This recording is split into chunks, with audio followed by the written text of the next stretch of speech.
Әйгілі, елге танымал тұлғалардың қайтыс болғанын жаңалықтардан, әлеуметтік желілерден көріп жатамыз.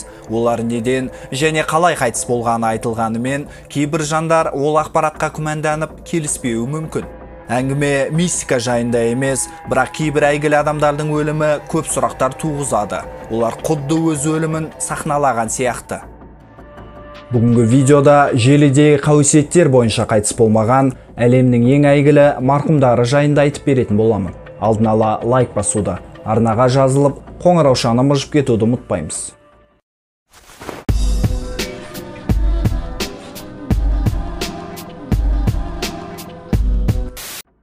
Форсаж франшизасының жұлдызы Пол Уокер 30 қараша 2013 жылы 40 жасында қайтыс болды. Калифорнияға Porsche Carrera GT көлігінде пассажир болып бара жатқанда, жүргізуші көлікті басқара алмай қалып, шам бағанасына соғысып, сосын ағашқа соғысады.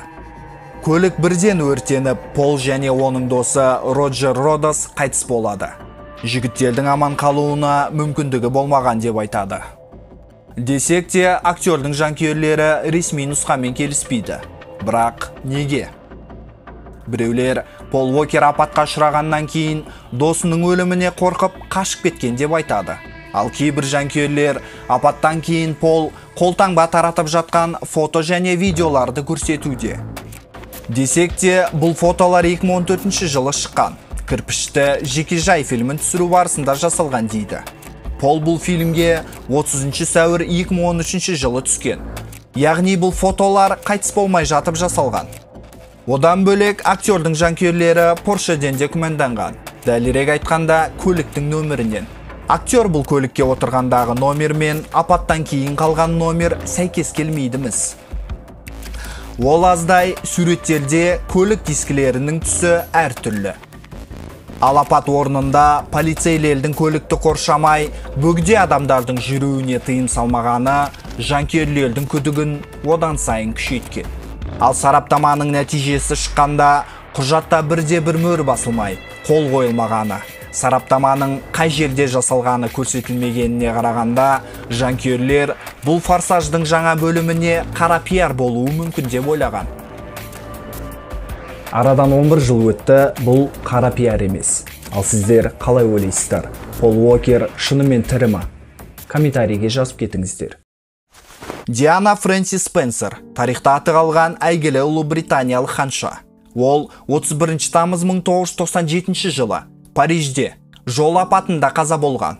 Десек те, халықтың сүйікті ханшайымы қайтыс болмаған дегенге сенетін адамдар жетіп артылады. Желіде және халық арасында Диананың өліміне байланысты неше түрлі қауесеттер бар. Диананы патшаның әулеті өлтірткен, арнайы қызмет көзін жойған және тағы басқа. Бір қызығы, қайғылы жағдайға дейін Диана, оның өмірі халық назарындағы циркке айналғанын, мұндай өмірден қатты шаршағанын айтып жүрген. Көбісі Диана өз өлімін әдейі сахналап, көңілдесімен қашып кеткен деп айтады. Олар белгісіз аралда тыныш және бақытты өмір кешіп жатқанына сенімді. Ал бірнеше жыл бұрын желіде осындай сурет пайда болады. Желідегі теорияға сәйкес, бұл жол апатына түскен ханшайым Диананың 8 айдан кейінгі суреті. Осылай, өз өлімін ұйымдастырған Диана патша әулетімен бір жола қоштасқанмыз. Стив Пол Джобс, әйгілі американдық кәсіпкер, өнертапқыш және өнеркәсіп дизайнері. Бәріміз бұл кісіні Apple өнімдері арқылы танимыз. Стив Джобс 5 қазан 2011 жылы ұйқы безінің қатерлі ісігінен қайтыс болды. Бірақ көптеген адамдар Стив сияқты данышпан осылай өліп кеткеніне сенгісі келмейді. Олардың ойынша Стив компания басшыларымен келіссөзге келе алмай өз өлімін сахналаған. Немесе тыныш қана өтірік өлдім деп зейнетке шығып Мысырға көшіп кеткен. Стив Мысырдың мәдениетіне қатты қызыққан деп айтады. Тіпті патшалар алқабында өзінің жеке қабірі бар екен. Ал бірнеше жыл бұрын Reddit форумында осындай сурет пайда болып, қызу талқыланады. Бұл сурет Мысыр дәмханаларының бірінде жасалған деп айтады. Форум қолданушылары суреттегі адамның Стивке ұқсастығынан бөлек қимылдарынан да ұқсастық тапқан. Мысалы, қолымен иегін сипағаны Стив Джобстан аумайды. Одан бөлек, форумдағылар суреттегі еркектің жалаң аяқ отырғанына қарап, Стив Джобстың да осылай отыруды ұнатқандығын белгілеп кетті. Бәлкім iPhone 17 шыққанда Стив Джобс пайда болып, бұл пранк деп айтатын шығар. Американдық киножұлдыз, модель, 50-ші жылдардың секс символы Мерлин Монро 4 тамыз 1962 жылы үйінде керуетінде бетімен жатқан күйде көз жұмды. Қолында телефон тұтқасы болды.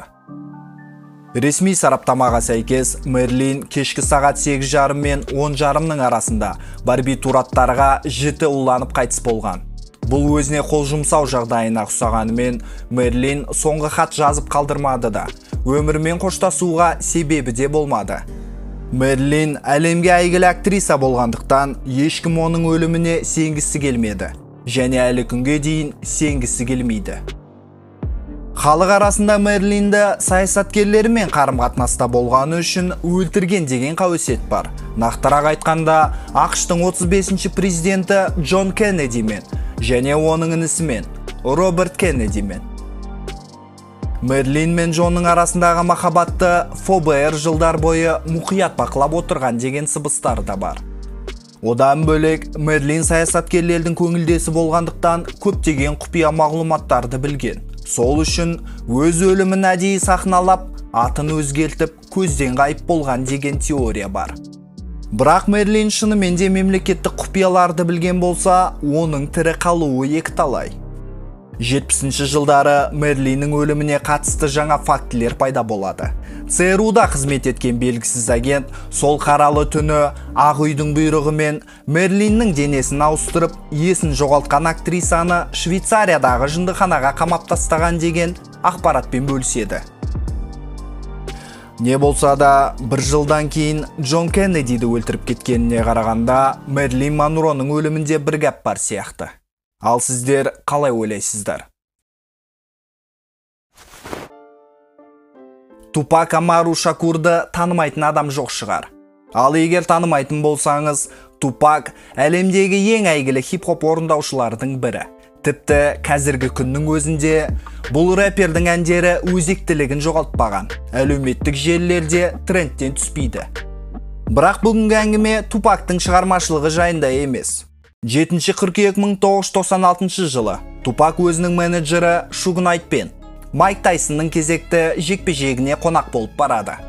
Жекпе-жек аяқталғасын Тупак менеджерінің көлігіне отырып, түнгі клубқа қарай тартады. Жолда Тупак отырған көлікке ақ түсті Кадиллак жақындайды. Көліктің терезесі түскен бойда Тупакқа қарай бірнеше рет оқ атып қашып кетеді. Тупакқа 4 оқ тиеді. 2 оқ кеудесіне, оның біреуі оң жақ өкпесіне, 1 оқ қолына және соңғысы жамбасына. Рульде отырған менеджері Шуг Найттың басына әйнектің сынығы кіріп кетеді, бірақ аман қалады. Рэперді жедел түрде ауруханаға жеткізеді. Тупак бірнеше рет керуеттен тұруға әрекет жасайды. Ақыр соңында оған ауырсынуды басатын дәрі салып, жасанды комаға түсіреді. 13 қыркүйек 1996 жылы күндіз іштен қан кеткен Тупак Шакур реанимация бөлімінде көз жұмады.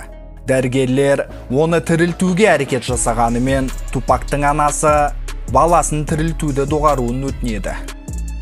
Десек те, Тупак тірі деген сыбысты рэпердің бұрынғы оққағары Майкл Найс таратты. Daily Star газетіне берген сұхбатында Майкл Тупак шынымен де ауыр жарақат алды, бірақ тірі қалды деп айтады. Рэперді бірінші Бардосқа, сосын Кубаға жеткізіп тастағанын айтады. Тіпті оны дәлелдейтін видео бар дейді.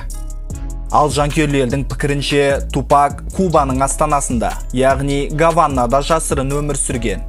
Оған дәлел ретінде Тупактың туысқандары Қара Пантера атты радикалды топта болғанын, және оларда ЦРУ-дан Кубада жасырынғанын келтіреді. Одан бөлек, Тупакты тезірек жерлеуге асыққандары рэпердің жанкүйерлерін күдіктендірген.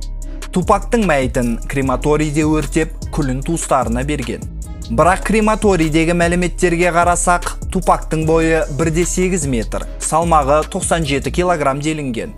Ал шын мәнінде Тупактың бойы 1,6 метр, салмағы 75 килограмм болған. Бұл сәйкессіздік Тупактың орнына басқа адамды кремация жасаған деген қауесетті туғызады. Оған қоса, рэперді кремация жасаған адам үсті-түссіз ғайып болған деп айтады. Ел арасында Тупакты оның менеджері Шуг Найт өлтірткен деген қауесетте кең тараған.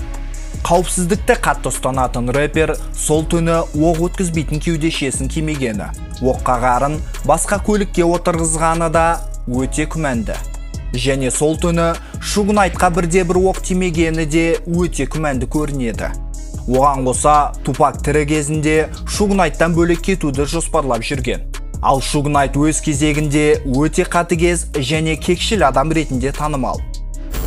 Одан бөлек, Тупактың өлімінде Шуг Найттың әйелін кінәлаған адамдар да болған. Күйеуінің компаниясын тартып алмақшы болған әйел адам өлтірушілерді жалдап, жұбайына қастандық жасаған. Бірақ жендеттер мүлт жіберіп, Тупакты атып тастаған деген қауесет бар. Сөзімді қорытындылайтын болсам, Тупактың өлімінде біраз адам күдікті болған. Десек те, оны кім өлтіргені, немесе өлтірткені әлі күнге дейін белгісіз болып қалуда.